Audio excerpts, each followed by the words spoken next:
معاكم دكتورة هبة صيدلانية ومهتمة بمجال العناية بالشعر والبشرة. النهاردة هقول لكم على حبة نصايح ناخد بالنا منها واحنا بنستخدم الأزادير.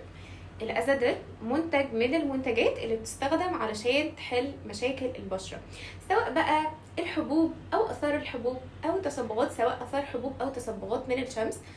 الأزادير مادة من المواد اللي آمنة كمان نستخدمها في الحمل وفي الرضاعة. بالنسبة للأزادير اخد بالي لازم يتحط على بشرة جافة تماما، ما تكونش حتى مندية، لا جافة تماما، علشان هو حمض لو اتحط على بشرة مندية هيعمل حرقان واحمرار وده احنا مش عايزينه.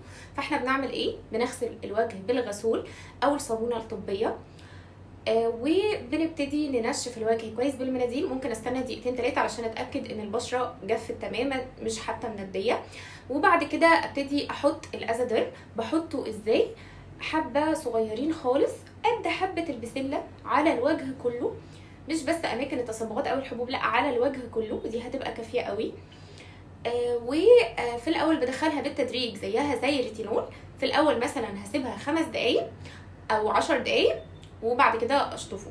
ده اول اسبوع. تاني اسبوع بزود المده شويه، بسيبه من تلت ساعه لنص ساعه، بعد كده اشطفه. طب نيجي لثالث اسبوع ممكن اطول شويه. تالت اسبوع ممكن اطول المده شويه، ممكن اسيبه على الوجه مثلا ساعه، ساعه ونص، وهكذا اسبوع في اسبوع لحد ما اوصل ان انا بنام بيه عادي جدا. ميزته ان الماده دي امنه، مش كتير بيحصل لهم منها حساسيه، ولكن برضو موجود. فعلشان كده الامان ان احنا اول ما نشتريه نعمل اختبار الحساسيه. باخد كميه صغيره جدا منه وبحطها في المنطقه اللي قصاد الاذن هنا، وبسيبها 10 دقايق وبلاحظ هل حصل التهاب ولا لا، بس طبعا بتبقى كميه قليله جدا.